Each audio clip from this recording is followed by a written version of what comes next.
Good day guys, it's another day, it's another video, it's another vlog. Welcome to MG's Bonsai Vlog. Today, pag-uusapan natin tatlong topic, no? And we will start with the topic sa ngayon, no? Pero if you're watching this, make sure to wait, no? Because I will try to upload the 3 videos. Itong video na to and then yung dalawang video na kasunod niya with topics regarding on apical dominance and bonsai ramification.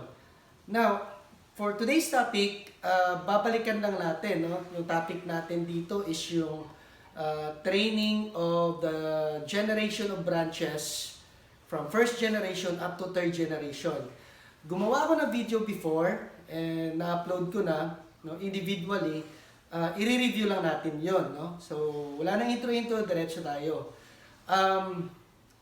Ano ba yung purpose nung ginagawa natin? Bakit tinitrain natin yung mga branches natin from first generation, second generation, third generation, hanggang sixth generation, no? Ang purpose niyan kasi is this, no? If you go out of your house, titingin kayo sa mga puno ng kahoy like mangga, nara, ano pa ba, sampalok, or even acacia, makikita nyo na yung puno nila na malaki, no, yung old na talaga na kahoy, napakaraming branches. At yung mga branches nila ay iba-iba yung sizes, no? Yung mga branches na galing talaga sa trunk are usually bigger and then gradually lumiliit papunta dun sa dulo kung saan yung mga twigs ay tumutubo or tinutubuan na ng dahon. Overall, yung structure na yon ng mga branches are the ramification. No? Yung the entire canopy of the tree, yung branch ramification ang tawag doon. No?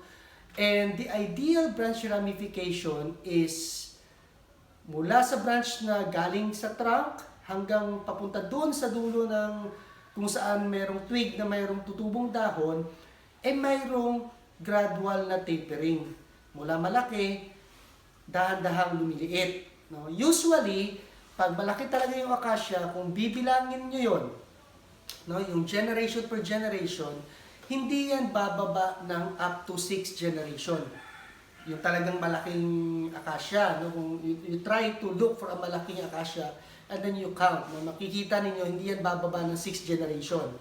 No? Usually, ang counting is, pag may sanga, and then may tutubong dalawang sanga, itong unang sanga na ito, that would be 1. No? Dito sa dalawang sanga na to, yung isang sanga nito dito, at itong sanga na to dito sa kabila, those are the second generation. Yung tutubo na naman sa second generation, that would be the third. So on and so forth. No? And yung tubo nila is usually spread out. No? And so that when you look at the tree, at yung canopy ng tree, makikita mo na malaki siyang tingnan. Okay? At napakatanda ng tingnan. Okay? So, yung application niyan sa ating tanim is this, no? Yung mga tropical materials kasi natin, no? Yung mga tanim natin dito sa Pilipinas, hindi kagaya ng mga juniper na nakikita natin sa Japan, Taiwan, na kahit malaki yung branches, kaya nilang i-bend ng diretsyo. And then, kaya nilang bumuo kaagad ng structure ng kahoy gamit yung mga branches na available, no? Medyo mahirap yan gawin, no? Dito sa mga materials na meron tayo, kahit pabugimbilya, kalyos, pukinting, or tugas, no? Yung palalakin mo yung sanga, then i-wire mo. It's very difficult to do that, no? Hindi nga siya, almost hindi siya, hindi siya possible, no? So, the best way to achieve ramification using yung mga materials natin na available sa atin, like for example, itong tugas, is to train the branches per generation. Okay? No? Per generation, you want to achieve a certain size. No? For example, yung first generation niya, yung primary branches niya, you want the size of those primary branches na tapered mula sa trunk. At least 3/4 yung size. No? Usually, nasasabi ko 1/3 na nagkakamali ako, but 3/4 yung size. And then from that first generation of branch, pag magpatubo ka ng second generation, you want it na merong gradual na tapering din. No? Hindi reverse tapered. No? Malaki yung first generation, dahan-dahang lumiliit yung second generation. And then yung third generation is of course mas maliit dapat compared sa second generation. If you can achieve that, magkakaroon ng ramification yung kahoy mo na maganda. No? Because we want na pagdating ng 6th generation, pino na yung twigs na meron tayo. Okay? So, babalikan lang natin yung 3 topics natin. I'm gonna use this bonsai tree dito para i-explain kung paano train yung first gen, second gen, to third gen. No? And then I'm gonna use a drawing, mag-i-sketch ako, para din i-explain kung paano ginagawa yon, no?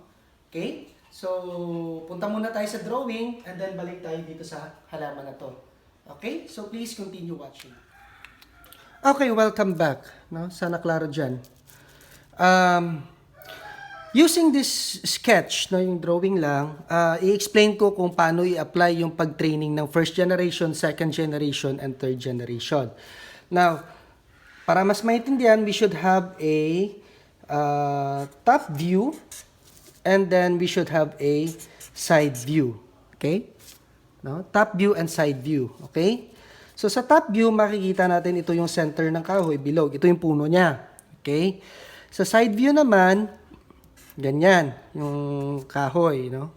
Nasobrahan ko doon, no? Mahirapan ako mamaya. But, we'll do it, no? Okay? Ganito, no? So, first generation ng pag-training, we have to apply yung basic S, no? Diba? If you have watched my previous video, you would understand bakit S siya, no? So, the first generation of branch, dapat S, no? Pag ganyan. Ganyan siya. Okay? Now, I'm sorry, sinispon ako. Yung first bend niya, especially if this is the first branch, yung first bend niya is going sa likod and then hihilain mo siya paharap. Okay? Pag ganyan. So that's the basic S. Kung top view siya, no? Kung side view naman, ayan. Yung S niya is, of course, pataas and then pababa. Gumaganyan siya. Okay? So, this is the top view S, side view S, ganyan. Now, this S na to, that will become the first generation branch of your bonsai. Okay? Now, to do the second generation branch, dito sa first bend, kaya nga sinasabi ko sa video na to, before, na pag mag-bend kayo, siguraduhin nyo na merong node sa i-bend nyo para mas madaling magpatubo ng second generation. Okay? Even third and fourth, no, generation. So, dito sa bend na to, dito kayo gagawa or magpapatubo ulit ng another S. No? And then, dito din. Ganyan. So, ito siya, hahaba na to siya. So, you now have first, second generation. Ganon din dito. Pag ganyan, S din yan siya. And then, S din dito.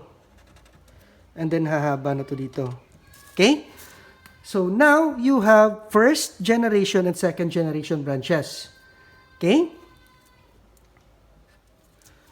Now, the goal is to fill the sides, no? Itong side. If this was the first branch, no? Gusto nating ma-fill yung space dito, yung area na na-occupy ng branch na to para gumanda, no? Magkaroon yung achieve natin yung ramification, no? So dapat aabot tayo ng at least 6 generation, no? So sa sinabi ko on my second generation video, usually pag magpatubo ka ng first generation, you try to remove muna ito, no? Itong tumutubo na to. Kapag ito siya, no? Hindi pa tapered dito sa trunk. Okay? Kasi pag isasabay mo to, yung nutrients na galing dito, masishare na ng second generation. Imbis na itong first generation lang yung kukuha. And eventually, mahihirapan kang palakihin tong sanga na to, no, yung first generation. So the ideal thing to do is to grow first the first generation, no? And then remove muna itong second generation. Once you achieve the tapered size, no, of the first generation branch, then that's the time na pwede ka nang magpa-train ng second generation, no?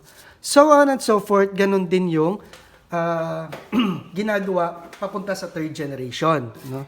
Now, training the third generation, ganun din, no? Same repetitive process. So dito meron na yan siya.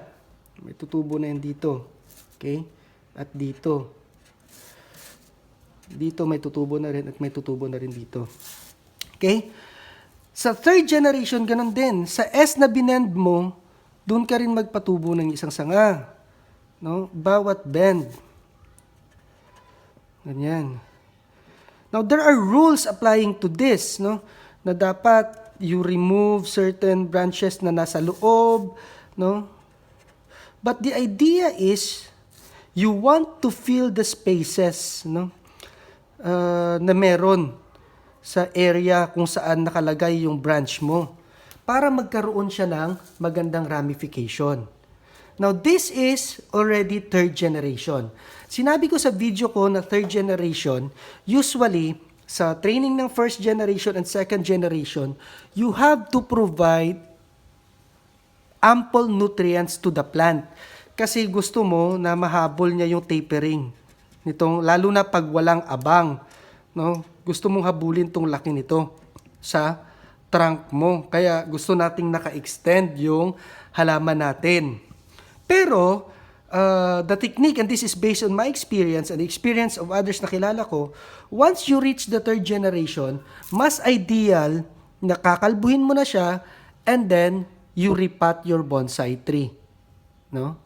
Kasi, pag lumampas ka ng third generation, fourth generation, and then doon ka magre-repot, the problem will be now is on the roots. No? Yung roots ng bonsai mo sa paso, kasi naka-extend siya, malalaki yung ugat na mayroon doon. Wala nang fibrous roots na tumutubo kasi doon na lahat lumusot sa extension mo. And that will be risky for your plant later on when you replant, no? Or repot. That's why pagdating ng third generation, no, you try to repot your bonsai already. Now, after repotting, you continue the training.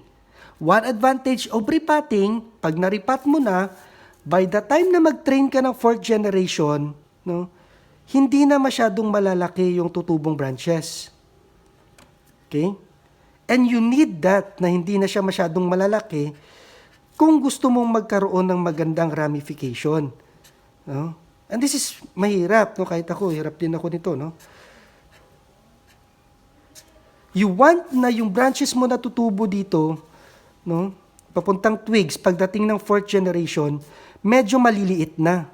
Okay?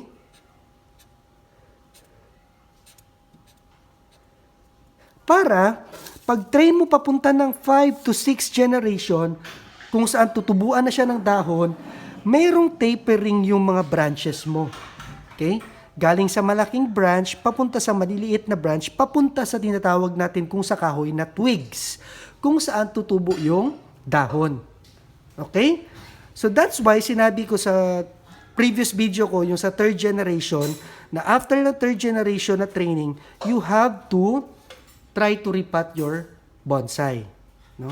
So ganito yung training niya kung using the S shape. No? Now, maganda kung ma-achieve mo na sabay-sabay ang pagtubo ng per generation. No, yung first branch, second branch mo, third branch mo, sabay-sabay sila sa size para sabay ka ring puputol at sabay ka ring magpapatubo. No? Pwede yan siyang ma-achieve pag healthy yung plant. No? And sometimes, may nauunang branch na nagagawa. No?